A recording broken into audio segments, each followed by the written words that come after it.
Good evening, everybody, and you're welcome to the humble Coyle abode, where we're here with Mrs. Patricia Coyle, who is the incoming president for the 2025 year, and we are delighted to be in her company with Eilish, Patricia, and myself.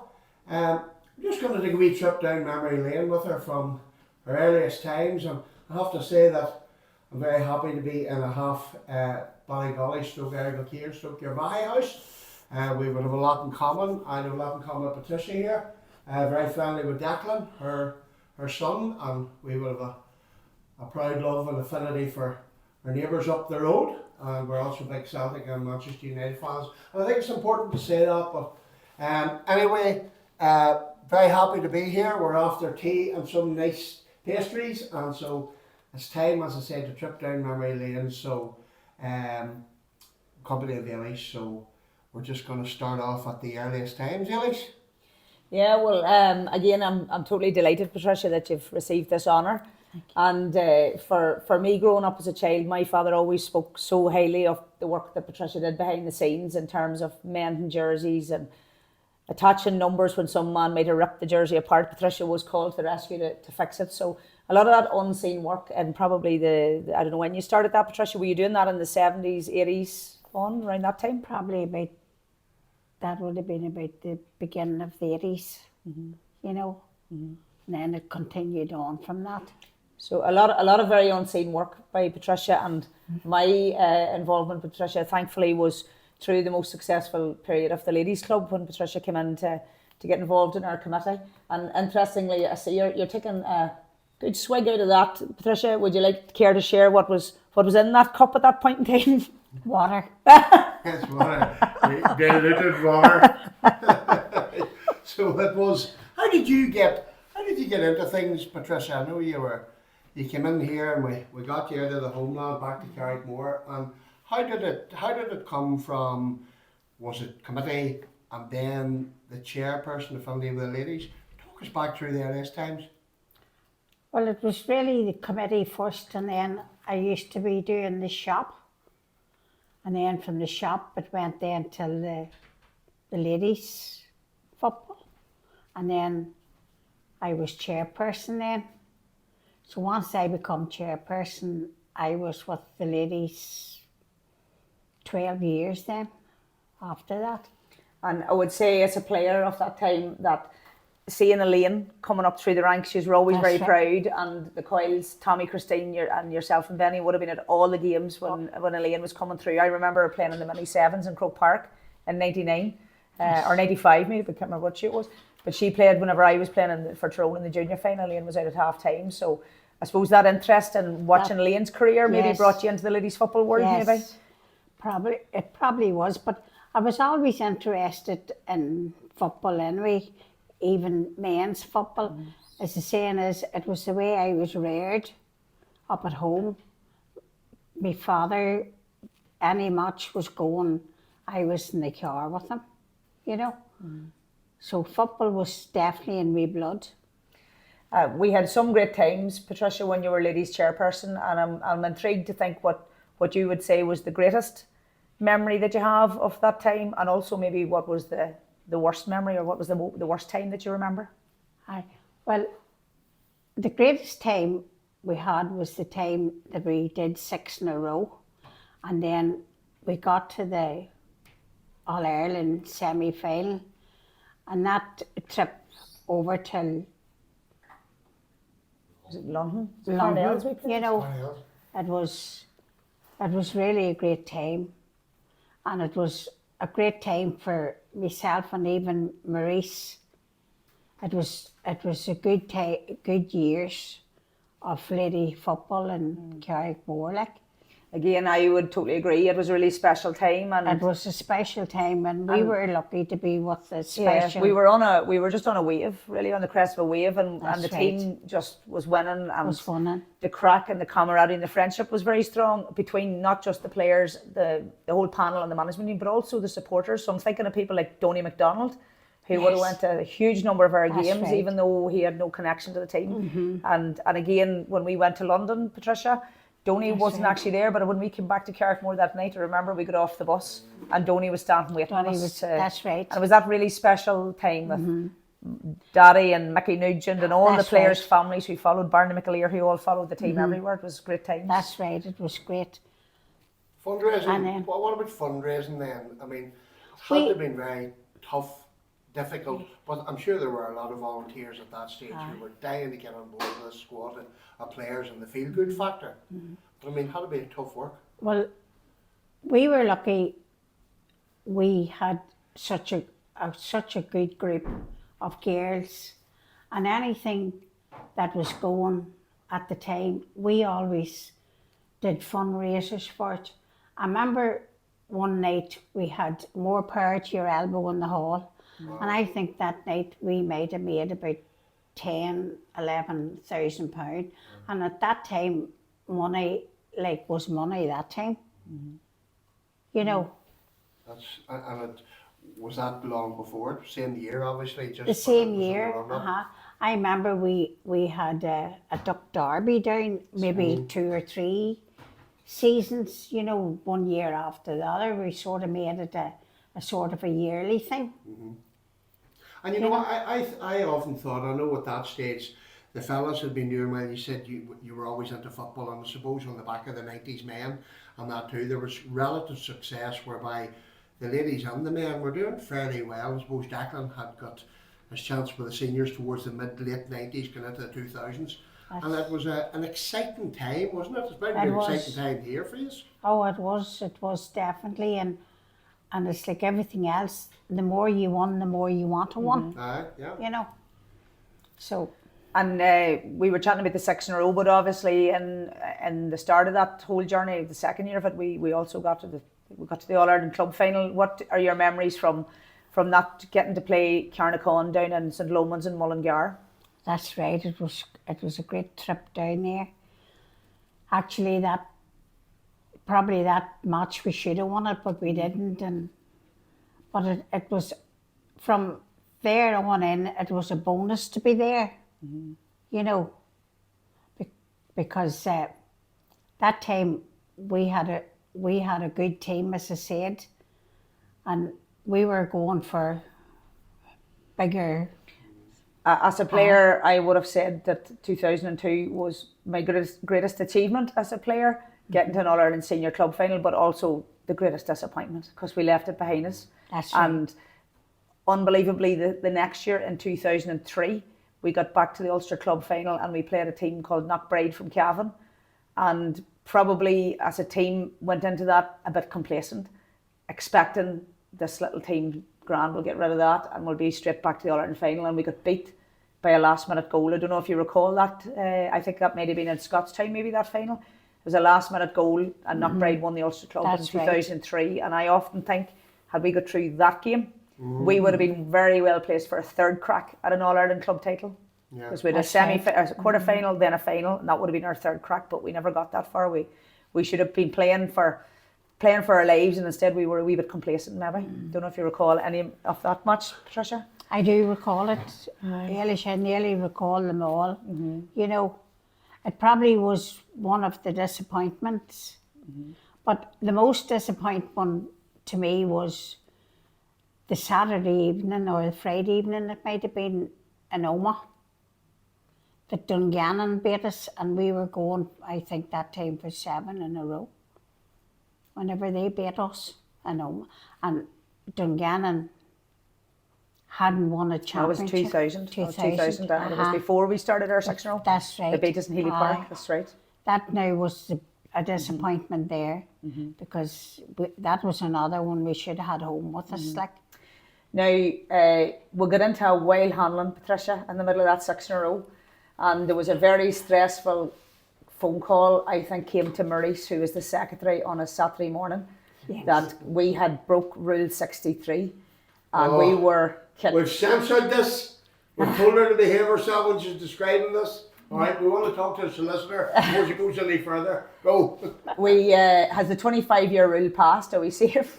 We had a phone call. I think Maurice was the second at the time, and she got the notification from the county board that we were being ejected from the championship after winning our semi-final against Dungannon by 6 points.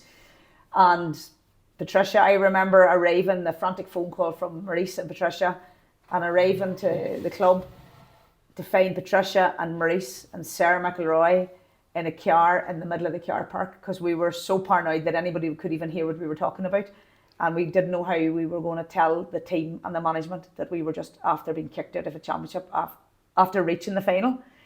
What are your recollections of that day, Patricia? I'll never, ever forget it. Well, And I remember Dominic was the manager at the time, and we met Dominic McCartan to tell him what happened. And he just could not, he says, it couldn't have happened, like it couldn't have happened. But then, of course, I went and I told the lie that it wasn't.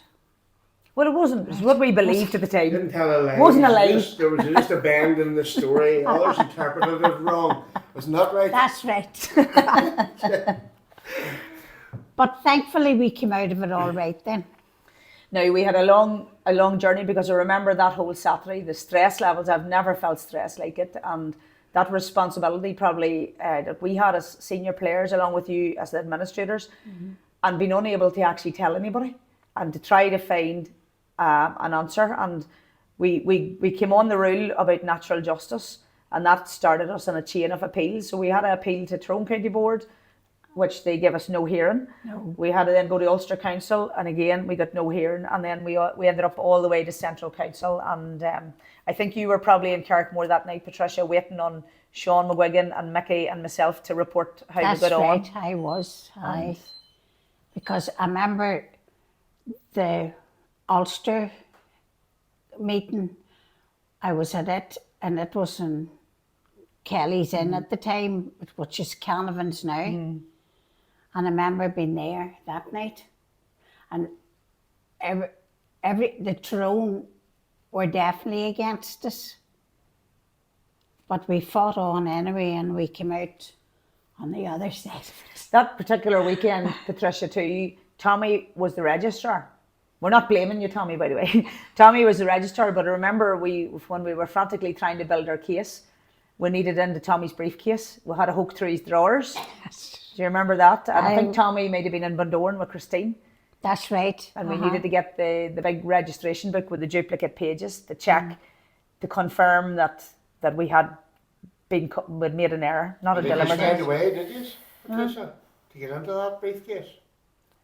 There's always a way. We were forgiven anyway afterwards, and that's the main thing. Whenever you look back at those times, Patricia, and we started this conversation with men in jerseys, and God knows what else you might have helped with, jerseys, forms, food, everything. Did you enjoy it? Was there a time you thought, this is tough, whilst enjoyable, tough? You know, your hearings and your eye, yes, you take the winning and losing as part and parcel, but when you look back now, would you change anything? No, not one thing. I enjoyed every minute of it, and I would still be at it. Seamus, to tell you the truth, to this day, if I was fit. Wow. You know, but I enjoyed every minute of it. I have no regrets, and if I was asked to do it again, I would do it, and no problem. And all of the players and the managers, Patricia, that of the ladies' side of the club that you'd have worked with, were there any particular standout characters or that you can recall without being without censoring too much? Without you. Not really, because you know all the girls were an unbelievable set of girls, you know, and no matter what you asked any of them girls to do, they would do it, you know. And Well, there was many a sad changing room after a match. You get beat and that, but you know, they just got up and got at it again. And I think everybody stuck together. There was definitely good camaraderie, and I think it would be remiss of us not to mention our dear friend Eleanor, who we lost this year too. Yes. You have many great memories of Eleanor and those teams That's as well. right.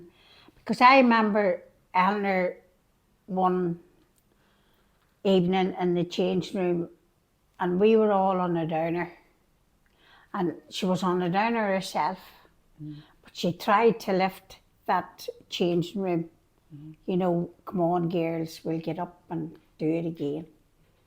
You know. And the bond that was evident throughout that era, Patricia, that you were so heavily involved with, and probably responsible in a certain way for how everybody reacted around each other, and that wee bit of camaraderie and fun, you were a huge part of that. But that bond again was very evident at Eleanor's wake and funeral, where you could see that friendship and camaraderie. And teams, when they have special friendships, can do special things. That's what I always think. It's more than just players, it's the bond between people. That's right. It was. Do you see much of a change in the ladies' game now? I mean, it's really, it's elevated right up, isn't it? It I mean, is. even in 10, 15, 20 years. You see a big improvement, even in older age and everything. There is a changement definitely in the ladies' football and that there. But what I find with ladies' football, as long as they got a football pitch, they didn't care where they would put you. You know what I mean? Yeah. Like there last Sunday was an instance of the Tyrone ladies playing, and they actually took Waterford to Lough. You know, so that's what I find with ladies football. I know there's a great change in it, but still in all, There's a bit to go. there's a bit to go. Yeah. Not that there's anything wrong with Lough, by the way, No, not yet. Not but yet. just the furthest No, part away from just the furthest. We had to go Aye. and play Eye on a Sunday. We left on a Tuesday. Even for the Tyrone ladies themselves to go to Lough. You know, and it was last Sunday, and I think the game might have been at, That was early, I think. it was maybe 12 o'clock, I could be completely wrong on that, but it was early anyway. So, And without mentioning other people in the clan here, nothing would have been probably possible without the love of a damn good man and another young lad in the house. oh yes. What about them? I'm sure they've been on your shoulder all the way. Well, they were on my shoulder all the way, and it's a true saying, Seamus, you can't live in Rome and fight with the Pope. Yeah. Yes, this is true. But I do have to say, you know, I was looking through the names on the President's Cup, and you know, the most amazing characters, and you will add to that. You definitely will. I'm probably from an advantage whereby I grew up this long time and was in this house many a time in a social capacity, and in good times and in bad times, and it was 99% of the time we talked about football. And we talked about the good times and the bad times, and we celebrated, and we fell in and we fell out.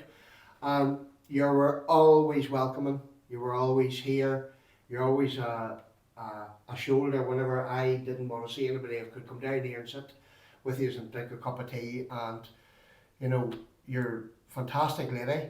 I think I want to wish you all the best. I've no doubt that if you were still able, you would be at it. And from my own point of view, I just want to congratulate you and wish you all the very best. And I think we'll have a great night on Friday. Thank you very much, Seamus. And I concur with everything Seamus said. Patricia, it was a total privilege to share that journey with you. I'm delighted that you're the president. We'll have to bow to you now when we see you.